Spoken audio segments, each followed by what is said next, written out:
Let's grab our hymn books and let's get rolling here. 292, as people are singing, a whole bunch of people in here. Tonight, I thought it would be very fitting to sing the song, "The Bible Stands," in a society that is crazy. And in the subject tonight of how our culture is being invaded in our schools with sex education and every kind of education but what they need. This is a fitting song. 292. Let's stand together as we sing this evening. You were on that side by yourself. How should this song be sung? Standing up. Standing up, that's a good start. What else? With conviction. As my father would say, grab the book like a mean business. Okay? Let's sing every word. We'll do all 4 verses. Let's bring it. 292. Should have gone. The Bible stands like a rock, untouched with the beating storms of time. Its pages burn with the truth eternal, and they glow with the lights of mine. The Bible stands for the hills, they tumble, it will burn. We stand with the earth, shall crumble, I will plant my feet on its firm foundation, for the Bible stands. Verse 2, the men, and then everybody join us in the chorus, men and boys.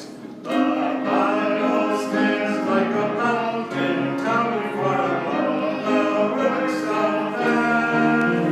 Its truth by none ever was refuted, destroyed, it never can. Everyone, the Bible stands like a witness, they tumble into burn. We stand with the earth, shall crumble, I will plant my feet on its firm foundation, for the Bible stands. Ladies on verse 3 will join in the chorus, ladies. The Bible stands and it will forever when the world has passed away. And hymns are written in its words, been given of its peace as the will obey. Everyone. The Bible stands for the hills, they tumble, it will burn. We stand with the earth, shall crumble, I will plant my feet on its firm foundation, for the Bible stands. Everyone, verse 4. The Bible stands, every test we give it, for its author is divine. By grace alone I expect to live it and to prove it, make it mine. The Bible stands, though the hills may tumble, it will firmly stand. When the earth shall crumble, I will plant my feet on its firm foundation, for the Bible stands. Now let's see how well you looked at the words when you were singing them. What did we sing in verse 4 without looking at your words? That would be cheating. What was the key to our ability to stand?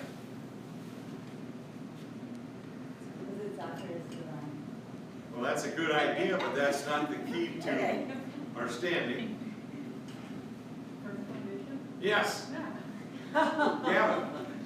I was gonna say that. Yeah, that's. I'll never forget Stephen when he was a little boy.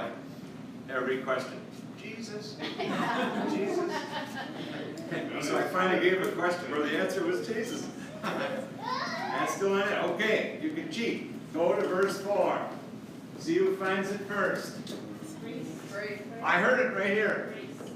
Yes, by grace alone. Yes. Now, how do you get grace? He gives grace to the humble. Just exact opposite what you think. If we stand in our own strength, we're not going to be able to stand. And so we humble ourselves and say, God, I can't, but you can. Do it through me. Big difference. Big difference. Let's do just the chorus one more time. The Bible stands. The Bible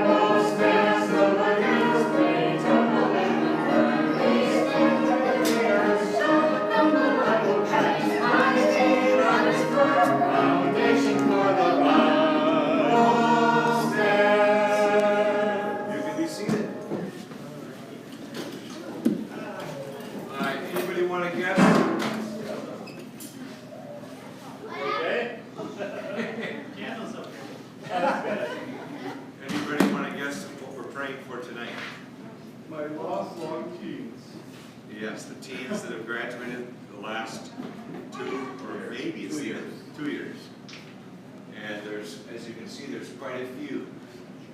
And we need to be praying for them because as we hear tonight, our university and our schools are not an easy place for young people to stand. And they are being bombarded in the classroom, but then as well in the dorms. It is not an easy place to stand. It really isn't. It is one of the reasons our nation's in trouble, is because the schools really have become the, in a sense, the marketplace for satanic lifestyles. And I think it's a shame, it's a sad thing. So, here's what I want. I want everybody to pick one of these that you're going to pray for, not just tonight, but you're going to pray for all week. So when you have one picked, and I don't want you just to pick, I want you to say, Lord, you guide me to the one you want me to pick. So let's just take a moment. You pray. What would be the one that you want me to pray for this week?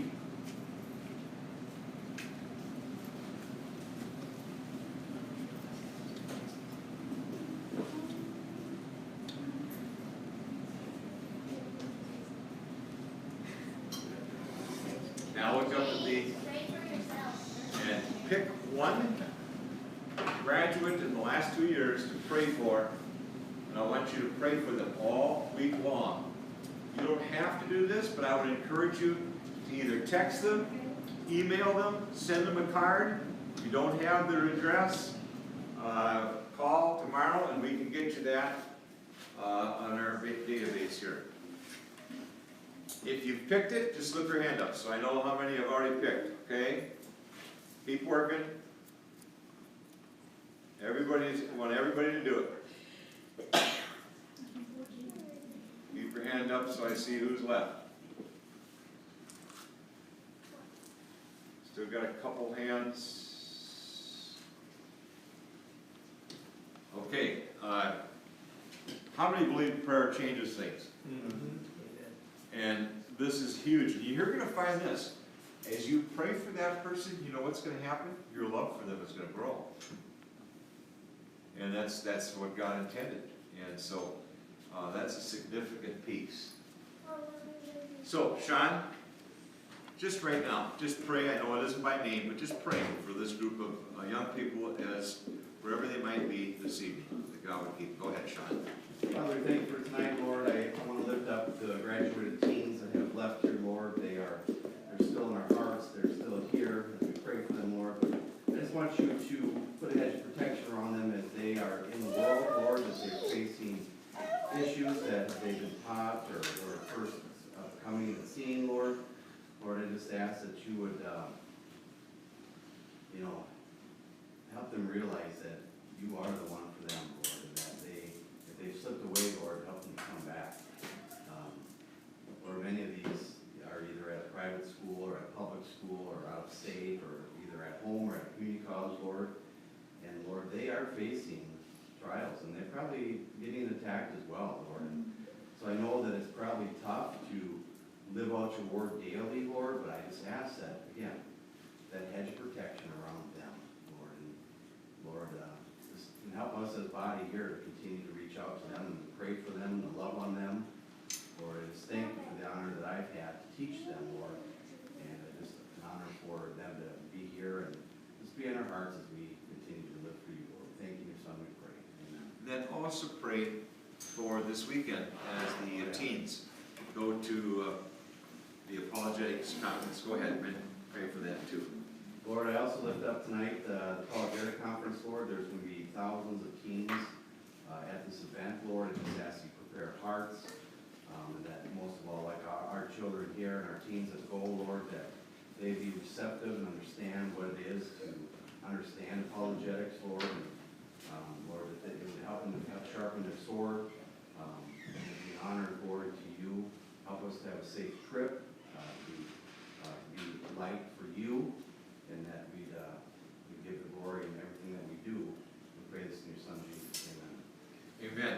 As we get ready to dismiss the teens and the kids, What did Daniel have that kept him straight as a young person, taken hostage 500 and about 50 miles from home, and nobody was watching?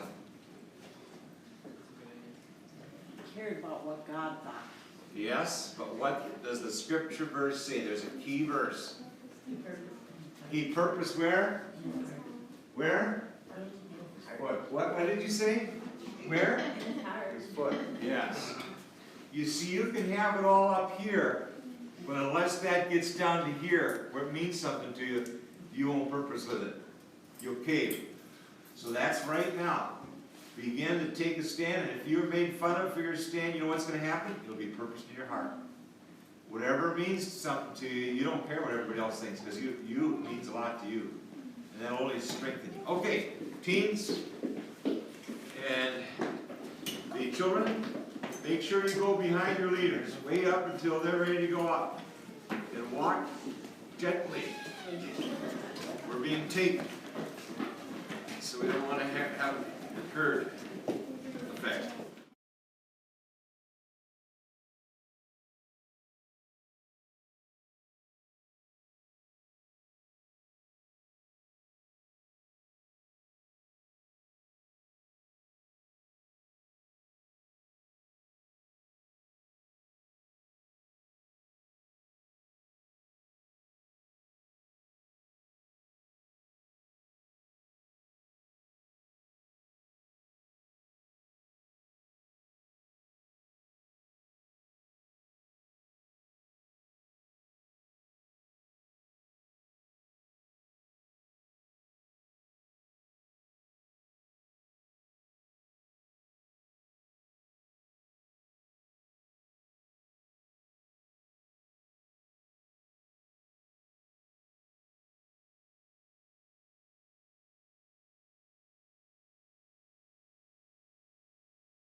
So, I wrote to Family Research Council for some more of these books, and they sent me this one by accident, which was a huge blessing, because it's a new publication he just put out, and it's on sex ed, basically comprehensive sex ed. So I've actually got the stuff on the PowerPoint I did get from here, because it's very documented and it's really good information. Okay, so that's the brochure. I did get enough for you guys too. So over here, when we're done, there's some resources you can take. Now, there's a little bit of this is going to be a little graphic. I'm sorry, just a little. I tried not to. Okay. Okay, did you know that some public schools teach children they could be born in the wrong body? Absolutely. This one, young teens are shown videos with techniques to pleasure their sex partner. That's the one I was. And students are told how to get secret abortions without telling their parents. These are just 3 things. We're going to talk about a lot more stuff, but you can see why. Yeah, there were 2 Democrats that voted against it in the House, so when I went up to testify up there and go to talk to the legislators, I was with a group from the Minnesota Child Protection League, and we did go thank those 2 Democrats for doing that, and every Republican voted against it. Okay, I'm sorry I put a little too many details, but I'm gonna try to summarize it, because if I do use this someplace else, some of it's gonna be medical stuff and information. I want to make sure I said it right. Well, the author of this one, I was excited because I know Peter Sprigg, he usually is the main senior writer that does pretty much most of the brochures. And this is a new person now, Kathy Roos. And I felt like she did a really good job, so, because Peter Sprigg is getting up in age, so. What she says in here is, it's a problem because we as parents, as a nation, have outsourced sex education. And being a public school teacher and talking to parents and different people, even teachers, I do see where that's true, because a lot of the teachers would say, well, you mean you expect the parents to teach about sex ed? You know, and just that philosophy. And a lot of times, Christian parents, they don't want to, like, you know, it says disturb the natural innocence and sexual latency period before puberty. So, and now they're hearing about sex so much earlier and everything. It's just very sad. Okay. So, it's very deceptive, comprehensive sex ed, because just like we talked about in some of the other topics, they take words that we use, but they actually have a different definition for them. So people might think, oh, that sounds really good, abstinence, but that isn't what they really mean. So here, experts promise that lessons, in some of the cases, promise that lessons will be ordered around saving sex for marriage, creating strong families, and protecting a child's health and well-being, and that things will be age appropriate. Well, let's examine and see. Okay, so I learned this from this book. I didn't realize that this comprehensive sex ed push is really well funded internationally. I know in the UN, I watch different things on the, from the UN information, and they really do push comprehensive sex ed, and it's well funded. I mean, they're not the only people, but it's international. So who really does do the lesson, you know, the lessons, the curriculum? Well, SIECUS is one huge group that does it. And they make it sound like it's a government agency. When I first saw this name, I thought, that's a government agency. The Sexuality Information and Education Council of the U.S. No, it isn't at all. It's just a group of activists, basically, who are, you know, and we in this district, I know that some teachers were trained in SIECUS. It's one of the main ones. Now, whether they taught it or not, we're going to learn that later on, information about that. It's the oldest architect of sex ed, and of course, comprehensive sex ed. They made a new slogan this year, SIECUS. They've been around for a long time. Their new slogan is, meet the new SIECUS. We've rebranded, advancing sex ed for social change. That's what their goal is, to change society through sex. That is their goal, right? Plain and simple. And now they're saying it right on the website. Then it sexualizes children and is filled with LGBTQ indoctrination. So we're going to take a look a little bit into how the curriculum is written. Lessons can be highly manipulative, carefully designed to get children to approve of the concept of sexual rights and fluid sexual identities. Here's what they say. Children have a right to sexual pleasure. So see what I'm talking about? Why I didn't, yeah. I'm not kidding. This is really serious stuff. And to reject religious beliefs and the authority of their parents. It's very much where, oh, if the school doesn't agree with, you know, if the parents don't agree that, let's say the person wants to have a sex change and, you know, then they have ways that the parents don't even have to find out.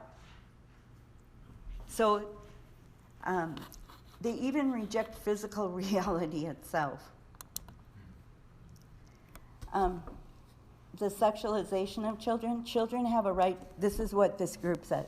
Children have a right to sexual pleasure, and it prepares and promotes children to have sex with multiple partners over the course of a lifetime. Getting back to, remember if you were here when we talked about Alfred Kinsey and his study, he said that people were born sexual. And sex with anybody, anytime, anything, the more the better. And that's almost like this is. Then teaches children how to consent to sex. Now I'm starting to see this a lot. Well, why do you think they say, oh, we're going to teach the kids how to say no? So they feel comfortable, they can say no, but that isn't really the total goal with this thing. It's for the kids to give consent to maybe another kid, maybe an adult, but that they have a right. They should have their own autonomy to make their own decision. I'm talking about children. So do you see how wicked this is? So consent education, yeah.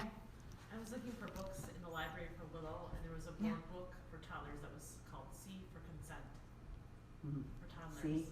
Yes, and we're going to talk a little bit, not exactly about that, but yeah, it's just beyond what we can even imagine or think.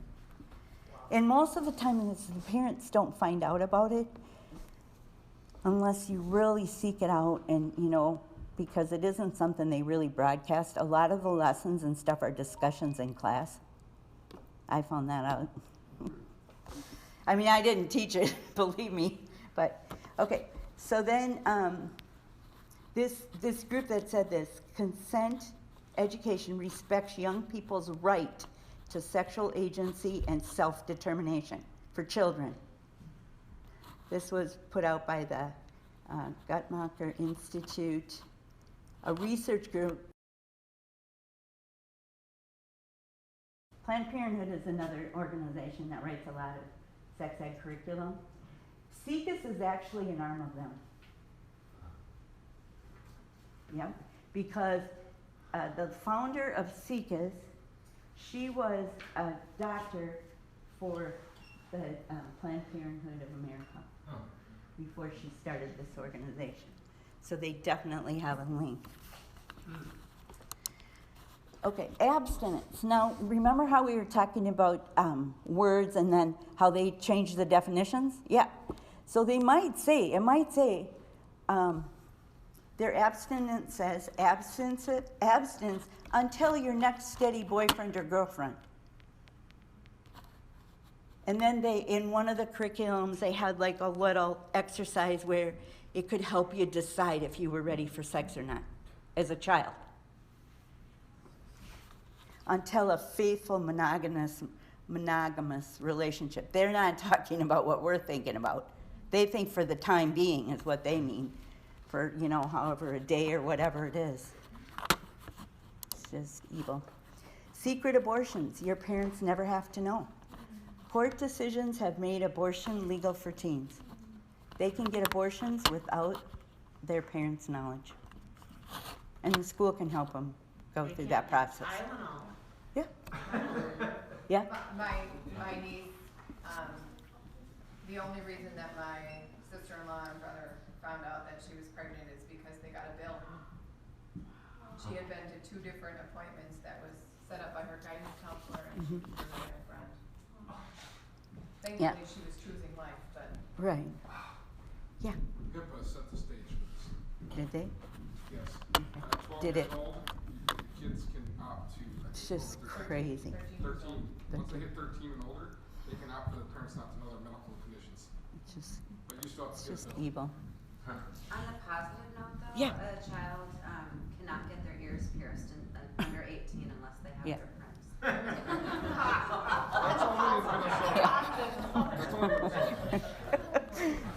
Okay. Then sex. Makes total sense. Okay. Nothing in this makes sense, let me tell you.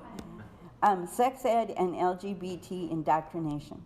Here's how they present LGBT. It's good and healthy and equal in every way to heterosexuality. They never talk about health risks, ever. Okay, now here's just some examples. Like I said, I got books like this for you too, and they're going to show a lot of examples of different curriculum and different things that people have seen in the schools. I know, I'm sorry, I'm getting a little sick myself. But we need to know about it because we have to do something about it. Okay. In preschool in Illinois, because remember I told you there's 2 states that have statewide comprehensive sex ed, California and Illinois. In preschool, they start in preschool. I'm telling you, this is like comprehensive sex ed. From the time they can get them preschool till as long as they can.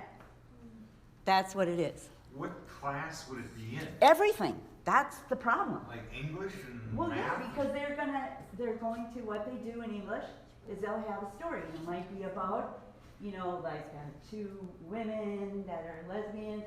It's in everything. In a math problem, there it is, and there it is again. And it's in everything. That's the goal of comprehensive sex ed. That is fuzzy math. Yeah. That's the goal of comprehensive sex ed, getting it permeated through everything. Jason teaches in an inner city Des Moines school, and he's just been told he can't have the girls line up and the boys line up. What? It's just nuts. You have to say something like, Yeah, line up. if you feel like you're a boy, line up here. If you feel Yeah. like you're kidding. No. I wouldn't do it. Oh, I mean, I'm not telling other people what to do, No, but Jason doesn't, I mean, it's like, you're not. and they look the other way. They Anyway. can't use brown and black Yeah. crayons anymore either. On their whiteboards, just- they're not supposed to, I don't know if you can call them whiteboards anymore either. Oh. But they were told not Yeah, to use just a second. brown. Yeah. My board. Yeah. When I took the ACT for the first time, one of the math questions had a lesbian couple on it. Yeah, it's just gonna get permeated every place, so you can't, like really pinpoint. And they're not gonna bring a book home like this for you to see. I'm just telling you that right now. These are class discussions, things like that. Yeah, you see it, even on TV, Oh, whether it's yeah. commercials, TV Yeah, shows, movies, exactly. it's like Yeah. all over, yeah. But the problem too is the lies that go along with it. I mean, anyway. So in this particular preschool in Illinois, children were being taught that if you have 2 mommies, they can be called lesbians. So they just started getting in. They also read books. Because I go to everything I can. And so I've been to many of the state of Minnesota trainings. I go because I want to find out. And I go to everything on this topic.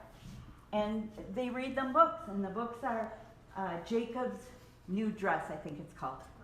Remember how we read that? Remember how Walt Heyer last week was talking about how his grandma dressed him up in a purple dress, and that started him on the journey, besides getting sexually abused. That was at age 4, started, and then at age 8 he was sexually molested by his uncle.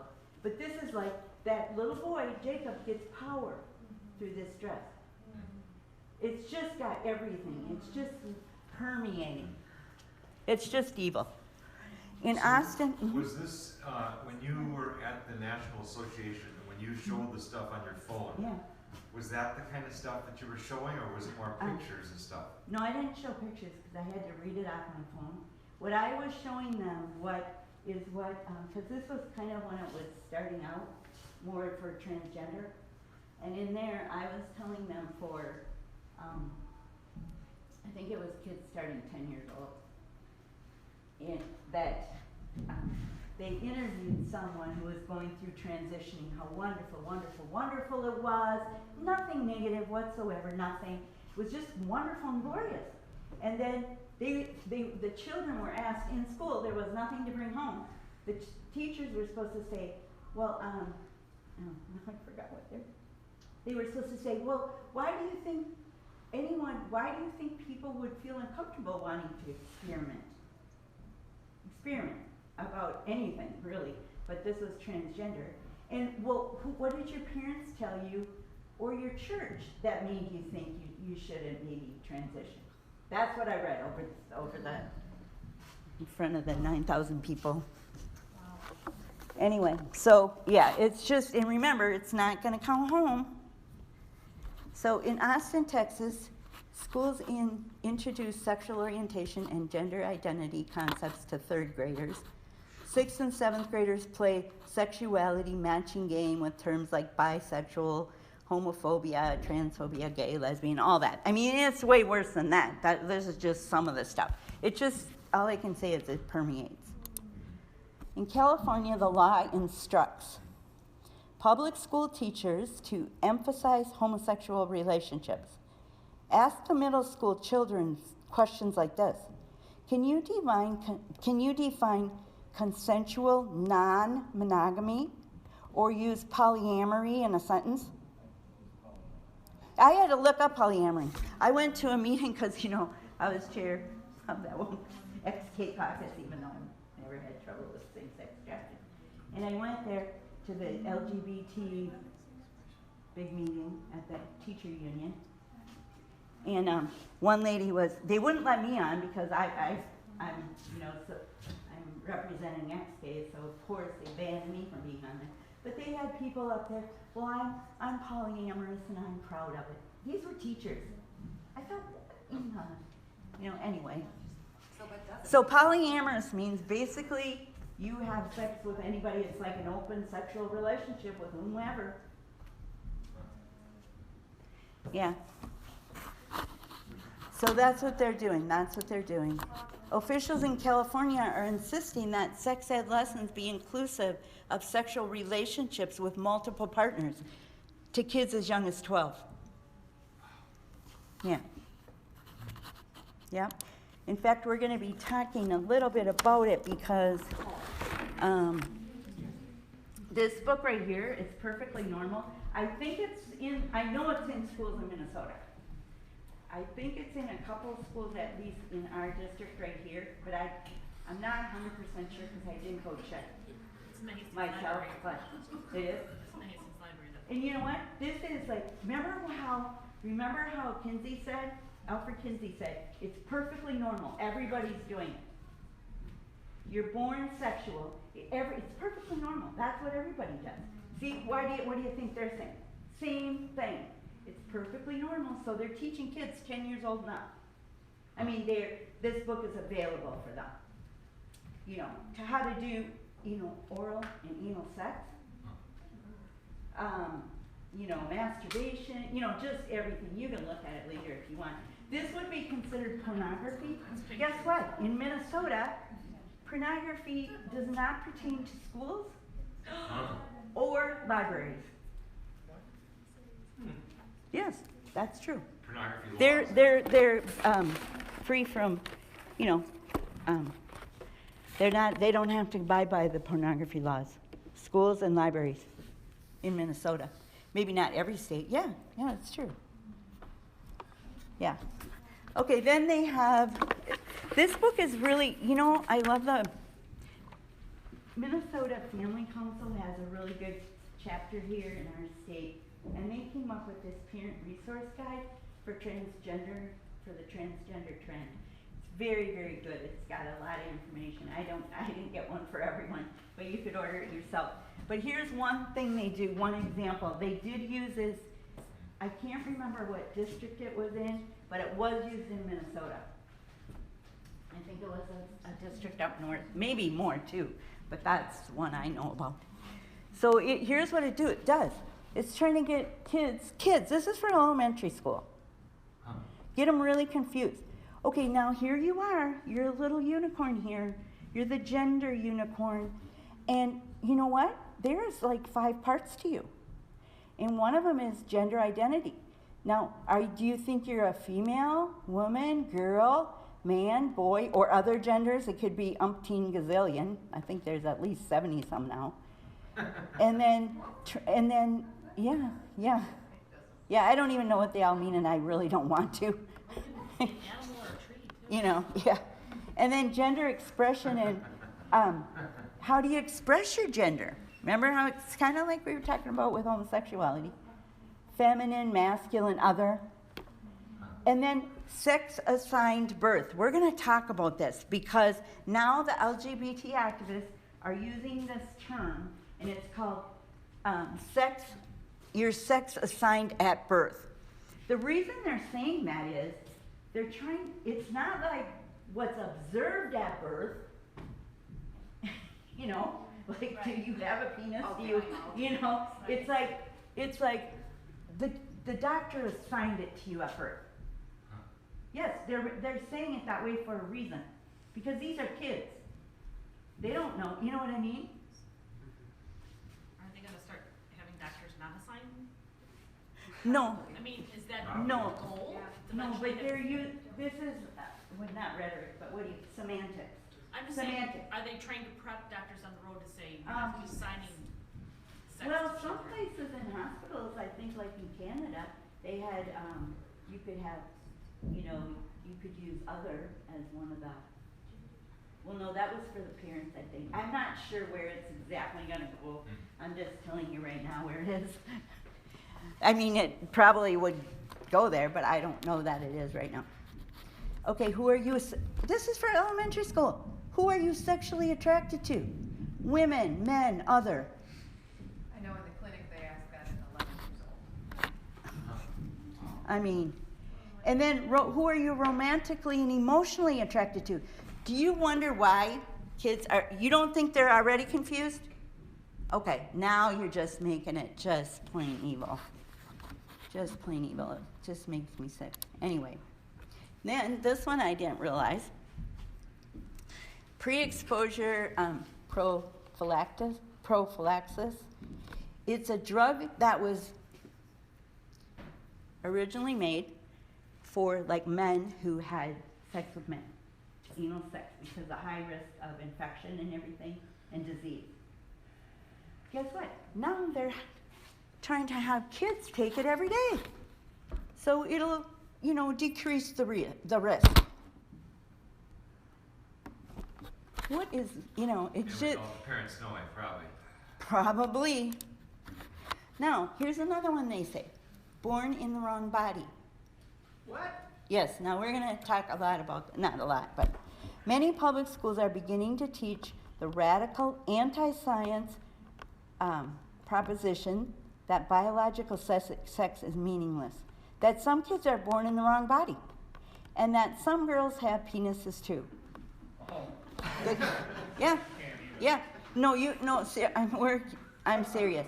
You think I'm kidding. I'm really not. And I would not even say it if I didn't know it was true, because I'm very careful about it. If I don't know, I'm going to say I don't know. Okay, the American College of Pediatricians, which is just amazing, they're putting their careers on the line. Anyway, in the video we watched last week, Michelle Cretella, she was the president then, now someone else is, but she calls it psychological child abuse. Yeah. Plain and simple. And we're going to talk a little bit more today about the proof. I'm really glad because I'm going to just do a little bit on transgender today too, just a little summary, because we're going to find out how it's impossible. Because now one really big thing LGBT activists are saying is, well, you're a girl with a boy's brain. We're going to show you, I'm going to show you today how that is completely biologically impossible. So if you ever hear it, I know what to answer now. I say nope, and I'll show you. The curriculum uses psychological reconditioning techniques with conformity. So students are trained to use affirmation statements such as, I used to think, but now I think. Differences, you know, well, I used to think I was a boy, but now I think I can be whatever I want to be. You know, something like that. Differences of opinion are not welcome. The curriculum demands conformity. And in California, in Illinois, there's no opt-out. No opt-out. Kids in there, they cannot opt out of sex ed. Sounds like China. Sounds like Yeah, China. yeah, I mean, it's just plain evil. And it's in so many things, because I know in my school I taught in, they'd invite groups. Amaze was one group, it's LGBT activism. you know, and then they'd have these wonderful plays that the kids just thought were so great. No, it all relates subliminally. Sorry, subliminally. You know what I'm saying? Planting those seeds. Planting those seeds. Okay, now, the Family Watch International, we watched their video, I think the second time. But they made a list. They're the ones that work in the UN for family values. They're really good. That's their full-time ministry. They have a voice there. And they testify there all the time in the UN for family values. And the lady who's the head of that, she wrote this list of 15 things that are 15 most harmful effects typically found in CSE, Comprehensive Sex Ed. Okay, it sexualizes children. Whoops. Teaches children consent to sex. The next thing, you know how Andrew says the next thing's going to be pedophilia? Yep. That is not far-fetched. This is right here, this is part right here. That's, why do you think they're being taught to give consent? And another thing is, what was I going to say about that? I'll probably think of it later. Normalizes anal and oral sex, promotes homosexual, bisexual behavior, promotes sexual pleasure. This is for kids. We're talking about kids right here. Promotes solo and or mutual masturbation, promotes condom use in inappropriate ways, promotes early sexual autonomy. That means you have a right as a child to make your own decision about sex, performing it, or whatever you want. Fails to establish abstinence as the expected standard, what we think of as abstinence. You know, staying, not having sex till you're married, one man for one woman for life, those are. Okay, it promotes transgender ideology, promotes contraception and abortion to children, promotes peer-to-peer sex ed and sexual advocacy. It promotes experimentation and then with kids spreading it from kid to kid. You know what I mean? Experimenting from kid to kid and then, telling other kids about it and then. Well, that's how kids learn about it. Right, but they're promoting it. They're promoting it though. You know what I'm saying? They're saying this is really good to do. It's not just that it happens, it's being promoted. Undermines traditional values and beliefs, undermines parents and parental rights, refers children to harmful resources. Then a model transgender school policies could include school-wide affirmation of a student's transgender identity. This is happening so much. My cousin just got a new job teaching in a very LGBT affirming school. She's basically told she has to do pronouns. I said, you don't have to use the wrong pronoun. You can call the child something else. You do not have to. Because remember how we learned you cannot affirm these things. What makes it the absolute worst is when you're affirming them in their new identity. That's the worst, one of the absolute worst things we can do. And that's what's happening all the time to these people. They're getting affirmed from their friends, from adults, from teachers, from counselors. And not all of them know they're doing wrong. Some counselors, that's what they've been trained. And teachers, that's what they've been trained. So they think that they're helping the person. Because I know I had testified up at the legislature in 2019 on comprehensive sex ed. And the people were so mad at me. I went up there in the blizzard.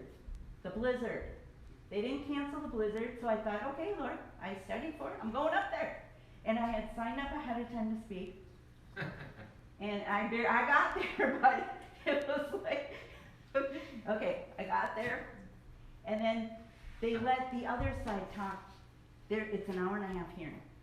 They let the other people talk almost the whole time. I never got called in. I'm like, wait a minute, my name's right on here to speak against comprehensive sex ed. 2 other people were on there too. None of us got called in. So I called that runner girl or whatever she's called. I said, hey I've been sitting here, I've never been called yet, my name's like right here. So then she ran up and told them, we still didn't get called on. So then it got to be like where there was like maybe 5 or 10 minutes left. And then all of a sudden the person who was the chair said, well, does anybody else have anything to say? I was like so hopping mad. I mean, I was, you know. So then she let somebody else go first and then she let me. And I didn't stop. She goes, your minute's up. I said, oh no. No, it's not. I'm not like this. If somebody tells me, if some authority tells me to do something, I'm doing it. I said, no. I said, I came up here in the blizzard. I signed up to speak. And I just kept going. I kept going. God bless you. I just kept going. And she let me go. Good. And I tried to be respectful. I didn't try to, you know. But, you know, I mean, and then when I got done, these people just were just shaming me. They said, and I was saying very loving things, but it's a fact. And they were like, you, and they just were like, and I said, you know what? They said, we love children. That's why they're affirming them. And I said, I do too, and that's why I'm doing what I am. And I had information there. They wanted to take it. I don't, barely anybody did, but even if one person took it. So, forced to use false pronouns. That's insane. So, was this to the whole Senate body or House body, or was it, who was it to? This was in a committee hearing. Just a committee hearing? Yep. Then I went and told my legislator. He said he was going to go check into it, Tony Jurgens. Opening of private spaces like, you know, bathrooms, shower rooms, and sports teams to the opposite sex. Adding born in the wrong body lessons. That you're born in the wrong body. We're going to find out the facts about that. It's impossible, you guys. 100% impossible, and I'm going to show you medically and biologically and scientifically why. Okay. School libraries are safe spaces for LGBT indoctrination. This is kind of what you were talking about. In Loudoun County, Virginia, there was a big gay book drive that brought in hundreds of controversial titles to their schools. Georgia Peaches and Other Forbidden Fruit, that was the name of one book. And other titles which promoted unbuttoning clothes, erections, orgasms, threesomes, and masturbation. Okay, so now who has replaced the parents for teaching the sex ed? That's what this question is saying. Well, SIECUS, GLSEN, which is they have gay straight alliances, and they have 50 chapters. They push LGBT policies in the schools. Planned Parenthood, Human Rights Campaign, they're another one that's just plain and simple evil. Welcoming schools. They always use terms that make it sound so wonderful. Can you go back to that last time I was talking to Jilson or whatever, how you say that? GLSEN, it stands for Gay, Lesbian, Straight Education Network. They're just, well, they're LGBT activism in full force ahead. Yeah. Human Rights Campaign, they're horrible, horrible. They do teacher trainings and stuff in public schools. Teaching tolerance. They always use the right words, tolerance. They're really not tolerant, but is an education arm of the Southern Poverty Law Center. That pretty much tells you right there. Oh, yeah. Their LGBTQ best practices guide. You know what I think happened with that? It was mailed to every superintendent in the nation. It happened when Obama was president. When Trump came in, he rescinded it. Amen. They still kept using it in Minnesota, and I went to a meeting up there, and a couple other people I know, and we said, wait a minute, why are you acting like that's still the law? You know, because Obama said they wouldn't get funding, maybe, if they didn't do these certain things. And but they kept on acting like it was. We said, no, that was rescinded by President Trump, you know. Advocates for Youth. Advocates for Youth works in collaboration with national, state, and local groups on comprehensive sex ed. Those are the main ones. Now, are there any good alternatives to sex ed?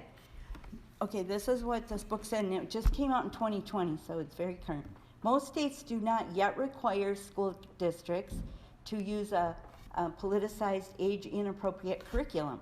Often the choice of the curriculum is left to the county or school district. So there are good programs, but the thing is with those other groups, they have so much funding. They can lobby, get all their information out and everything. Of course, these good groups, they don't have funding like that. What's a good group? Like, what's an example of a good group? Focus on the family? No, it isn't focused on the family. Let me just look back here. Well, it's going to talk about the name of it in a second, but there's different ones. There's a few different ones. Okay, so then let's see. Parents can bring alternatives to school board members, city councilmen, and even state legislators. The comprehensive sex ed crowd have made abstinence a dirty word because sex has life or death implications. We could use the phrase risk avoidance. This lady is saying we should talk more about risk, like, you know, we're promoting certain things because of risk avoidance, you know, health risk avoidance. That's one thing we could use to talk to these people. In the context of human sexuality, avoiding risk means reserving sex for marriage, which studies show is the safest, most satisfying approach for men and women. There's studies that have been done and shown that. Sexual risk avoidance is an educational approach based on the public health model. It's just one thing that, you know, you can learn about. Then Ascend, here's the website. Ascend is a public advocacy group that champions youth to avoid the risks of sexual activity through healthy decision making. They publish research demonstrating that SRA education really works, and it compiles dozens of actual education programs currently and then shows the success rate in these other programs that are good programs. Then, protect your children and your rights. We have to remember, we have to teach our children God's design for men and women, our children, and ground our children in the truth about human sexuality. Men and women are created by God for each other. Marriage is the union of one man and one woman who give themselves to each other completely, and the sexual union of husband and wife in marriage is a physical sign and expression of love and commitment. I think, isn't there some Christian group that put out a book talking about, it was something about princess, and then I think maybe Nancy Lee DeMoss or something. Anyway, princess and how protect yourself, you know, for the person that you're going to marry. But it starts out, I think, at younger ages to talk to them about these things, about how good God's design is. Do you know about that one? We have a book, it was about a princess, and she, her, you know, her dad had given her this heart or whatever, and that she was supposed to keep this heart until she got married. It was kind of along those lines, but yeah, it was a children's book, kind of teaching about keeping yourself pure and holy before the Lord until you get married type thing. In a children's language. Yeah, and I don't know, you could probably Google it if you were interested in it. I know a Christian organization put it out. Some of the stuff here, they're not always, yes, this group is Christian, but if you go and talk to your school board, they're also giving you tools for your toolkit to talk to the school board too, you know? Okay, we must help our children understand that the family is attacked not because it's weak, old-fashioned, or out of style, but because it's a powerful and protective force for human good by God's design. Be present and watchful, make demands. So first, here's what she said in the book. We have to get our own houses in order first, then help our children organize a club that will have a positive impact on the school. I've thought a lot about that because, you know, I've been doing this for 30 years, and it just breaks my heart, and I've been, you know, praying about it and everything. And God just showed me so clearly that it's going to take the Bible. It's going to take the Bible and God's Word. That's the protection from it, and that's what it's going to take to help people get their minds on straight.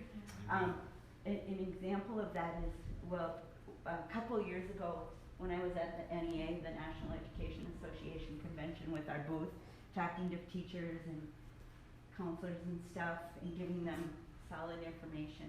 A girl came by and she goes, I want to join. She said, there were quite a few booths back then. Now the NEA has lost a lot of members and it's really dwindled, but back then I think there was maybe like 80 booths or so, maybe more. And she goes, was not going to leave here until I found your booth. And she said, your booth is the most important one here out of all the booths. She said, I grew up in California and I cannot tell you how messed up I got because I was taught this crap, you know. She goes, I didn't know who I was, what I was, or anything else. She said, I can't even explain to you what I went through. Finally, she found Christ. She said, finally, I started reading the Bible. I thought maybe I can get my head straight if I read the Bible. So she started reading the Bible. She ended up moving out of California as fast as possible. But she said, please, please keep going. She left education, by the way, because I tried to get her to join again because she loved to be in our group, but she did leave education. Okay, be the squeaky wheel, ask questions, invite a group. Oh, so getting back to the organization of a club. So you know what, if kids have different opportunities, you know, now we can have Bible clubs, and we do have Bible clubs in this district. Forgot the name of it. But they, you know, the parents have to sign. What's it called? Good News Club. Yeah, Good News Club. We meet after But school you could have, or before classes. no, they meet after school. Yeah, there's but at Woodbury High School, they meet before too. Yes, and that's the kids doing it. Yep. The kids starting one, yep. So I'm praying, this is what I'm praying. Because you know what, God says nothing's impossible, so I believe him. Amen. And I am praying that the Bible will get put in every school in this nation, missing none. And you know what, under Trump it started happening. He, number one, said, wait a minute, kids can pray. And you know what, that student, she can use her locker for a prayer request, where people put the prayer request in there. You cannot ban her. And people have a right to speak up, and kids do too. And so I think he did start getting the Bible back into the schools. So, we just found out that we have a new initiative, and that's to put a Bible on every teacher's desk. Oh. And to put a Bible in the library of every school. Great. But we don't know how to do it.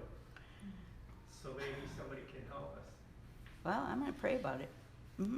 Well, as we said on Sunday, we have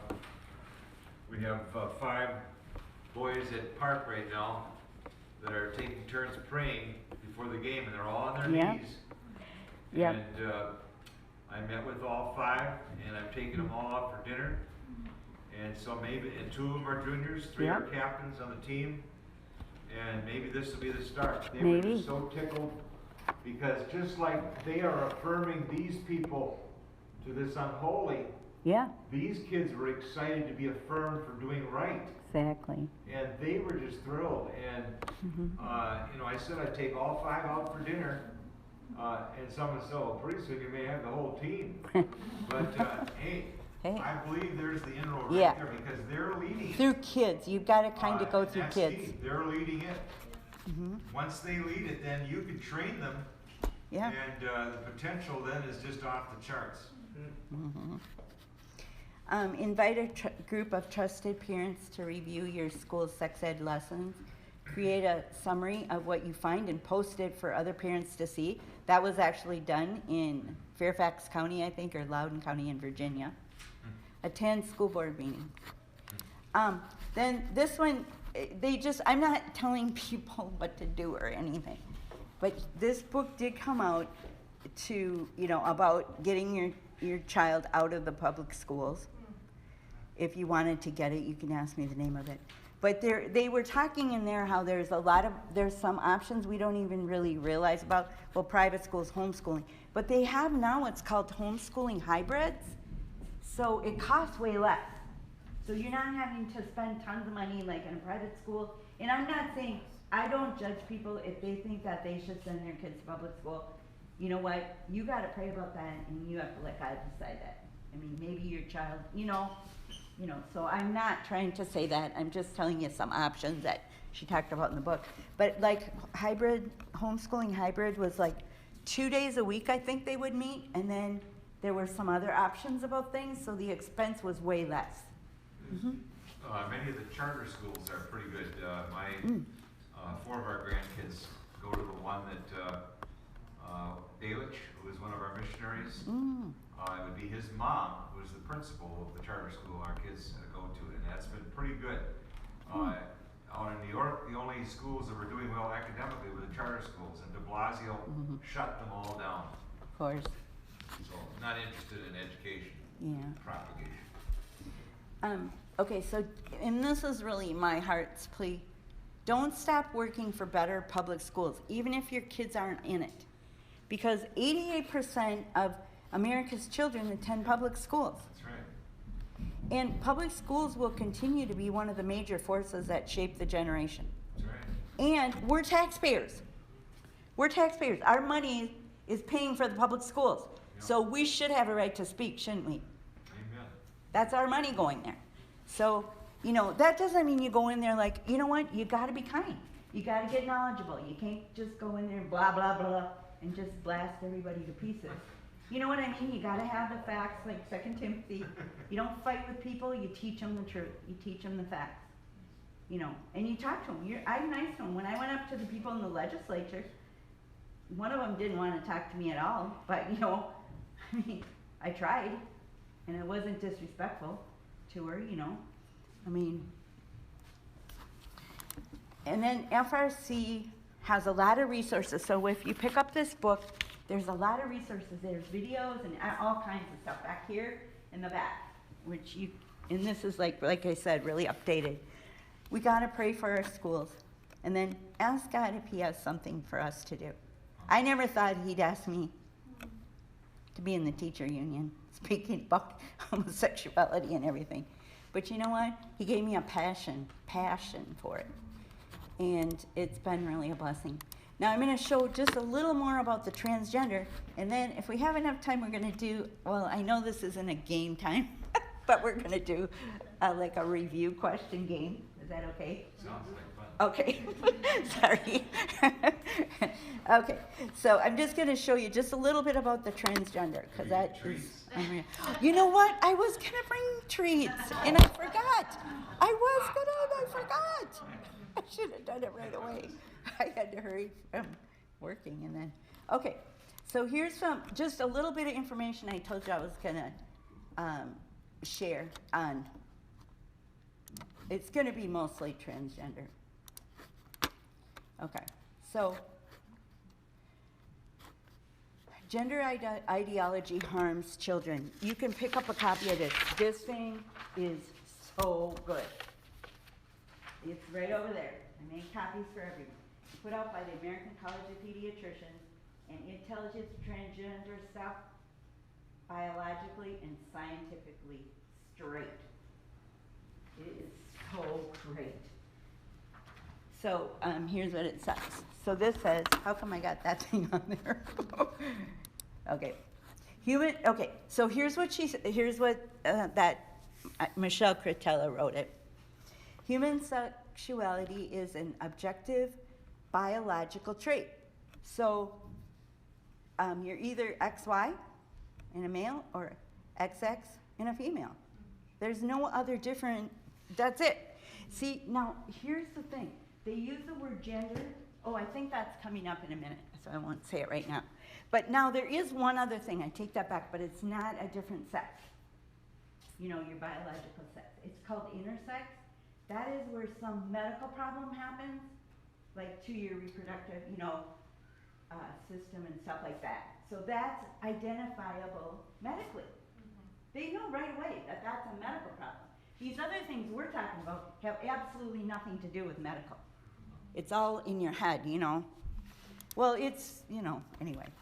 No one is born a gender. Everyone is born with a biological sex, male or female, even intersex, but there might be some problem there that, might not be as clear. It's very rare. It's very rare, 0.0018%. Gender is, this is what gender is. It's a made-up term. that an awareness and sense of oneself as male or female. What do you think you are? How do you feel? What do you think? That's your gender. It's sociological and psychological concept, not a biological one. But they're using them interchangeably now. It's not the same thing. According to the DSM, the DSM-5, that's the American Psychological Association, the list of mental disorders. Okay, but in their DSM-5, it says as many as 98% of boys and 88% of gender-confused girls eventually will accept their biological sex after naturally passing through puberty. The word you gotta watch is naturally. If you start affirming these kids, if you let them just naturally, you know, they might be confused. I was kind of when I was in middle school, because I was a tomboy. And, you know, I'm like, I should have been a boy, you know. If somebody would have come along, you know, I probably, who knows. But, you know, just naturally to go through it and not be affirmed, like it's happening nowadays. Little kids are getting affirmed. So 98% of boys and 88% of girls.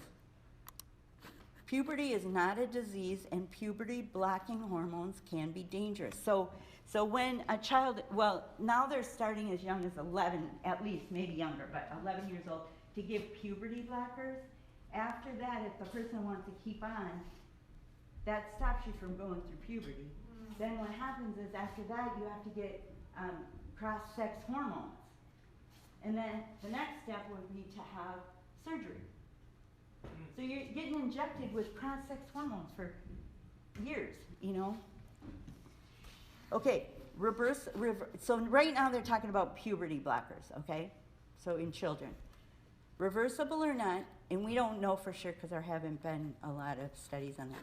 Puberty blocking hormones induce a state of disease, the absence of puberty in a previously healthy child. Yeah, it stops them from going through puberty. Normally, you know. Pre-pubertal children diagnosed with gender dysphoria may be given puberty blockers as young as 11. And they're trying to even do it younger now. And will require cross-sex hormones in later adolescence to continue impersonating the opposite sex. These children will never be able to conceive. They become sterile. Even if you had like artificial, you know, reproduction technology used, no, they will be sterile. They aren't told that either. It's impossible for a child, okay, you gotta remember this. It's impossible for a child to be born with a brain of the opposite, you know, opposite sex of their body. Impossible. Here's why. But then I'm going to say it in a simple way after I read this, but I thought I better put what she wrote. Every cell in the human body contains identical copies of a person's sex chromosomes, and the brains of biologically normal infants are imprinted prenatally by their own endogenous sex hormones at 8 weeks gestation. So to put it real simple, at 8 weeks gestation, a baby's brain is imprinted male or female. That's why, you know, they have the body parts they do. They produce more testosterone, more estrogen. So at 8 weeks gestation, so it's impossible. It's impossible. You can't have you can't be a girl and have a boy's brain. No. Every cell in our body identifies we're male or female. Every cell in our body does. Mm-hmm. I was going to say a comment on that. It's it might be distinguishable 8 weeks, but it's actually determined at fertilization and conception fully, because it's bound to your DNA. So it's just the only thing is it's identifiable. It's things that we can observe. Right. At what point can you observe these kind of things? Right. That's the point you can True. observe. Just like when can you observe a heartbeat for something that's going to be alive? Mm-hmm. That type of thing. Yep. Cross-sex hormones are associated with dangerous health risks, including but not limited to cardiac arrest, high blood pressure, blood clots, stroke, diabetes, and cancer. Suicide rates are all of this will be in that sheet there. Suicide rates are nearly 20 times greater among adults who use cross-sex hormones and undergo sex reassignment surgery, even in Sweden, which is among the most LGBT affirming countries. Yeah, we say, well, they're not accepted. No, they've been accepted for a really long time in Sweden. Same thing. You know, you're injecting yourself with the opposite hormones and everything else. It's like, and you can't change. If you're a woman and you have your, certain body parts removed, you're injected with hormones, you don't become a man.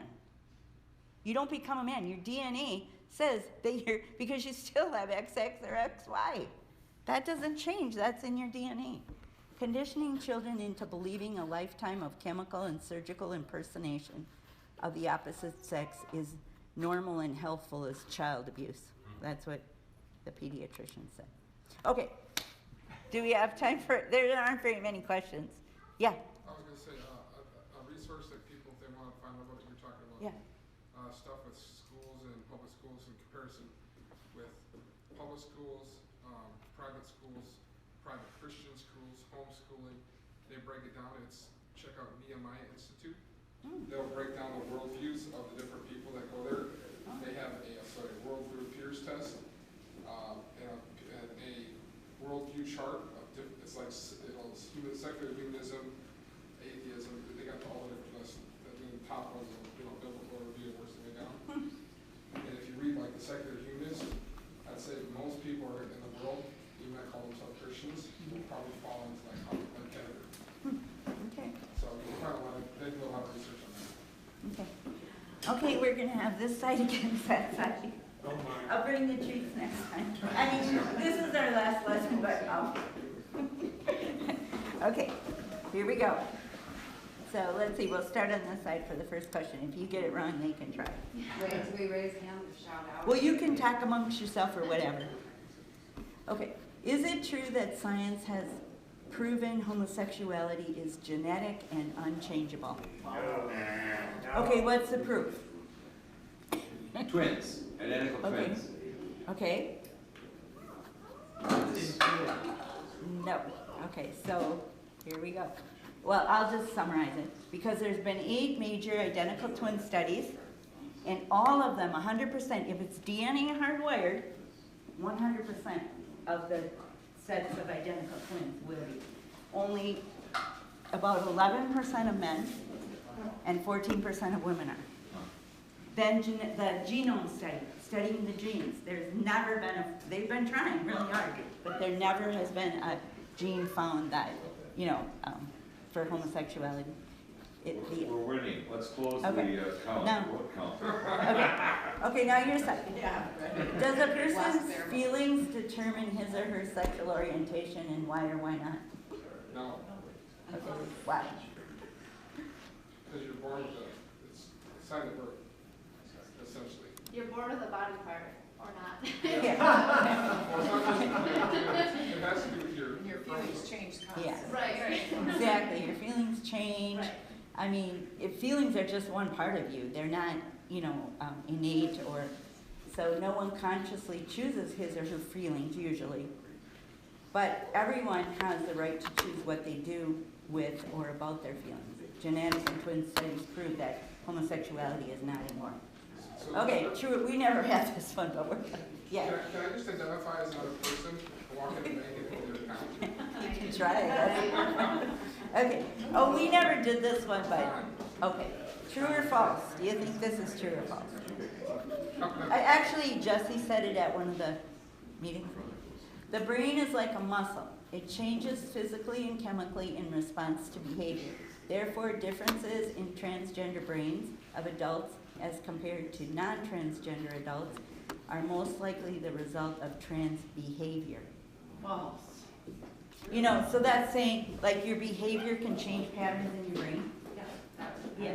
So if you're gonna look at the brain, and they say, oh, these patterns are different, could they have happened because of the behavior, is what they're asking. Behavior, So what do you think? environment, not genetics. Yes. Does this also mean that I go to rap in the head to scream something? This is true. Okay, your turn. True or false? We're almost done. 80 to 95% of prepubertal children with gender dysphoria will come to accept their biological sex if allowed to pass through puberty naturally and not be encouraged to live as the opposite sex. Yeah, that's right. They gotta take it full. True. 88%, that's. Well, they're just giving us, yeah, they're just giving us ban there. Okay, you guys, boy, you guys are doing well. Okay, prepubertal children given hormone blockers and then given cross-sex hormones can reverse the results without harm. False, and here it tells why. There's a lot of reasons in there. There's a lot of risks. You cannot reverse it. Who is known as the father of the sexual revolution in America, and why did people believe his work? Kinsey. Kinsey, yeah. Alfred Kinsey. Why did they believe his work? I'm going back. Because of his study. They have based it off his political scientific study. Right, because he touted it as science. Yes, he was doing evil experiments on kids. Sounds like today's. But he was, and then people thought, wow, that's the first scientific study we've had. It's got to be true. And it all was a phony bunch of lies. Yeah, I think that, this might be the last one, I'm not sure. Oh no, two more. Okay, what are the three categories under sexual orientation in the social conservative paradigm? Sexual identity. Yeah, self-identification. Yeah. Because there's three parts to sexual orientation, really. Okay, it was sexual attractions, who you're attracted to, behaviors, and self-identification. They might not all line up in the people who, Okay, I think we're done. This is the last one. What is the most important truth a Christian should teach and stand firm on regarding LGBT cultural issues? Okay. In the beginning. Okay, we are created in the image of God, and He has a special design and plan, and we hold firmly to the Word of God in love toward others. You have to, if you love someone and they're having problems, you have to stick with the Word of God. You love them, but you cannot change that. That's really bad. Affirming is really bad. Okay, well, thank you. I guess it's a tie. Sorry it went a little longer.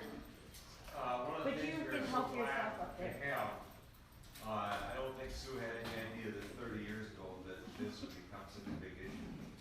But thank God we've had somebody that can stand in the gap.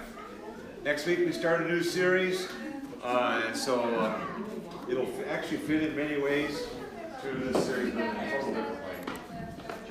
Well, Sue, I have to thank you for ruining. Memory high school student.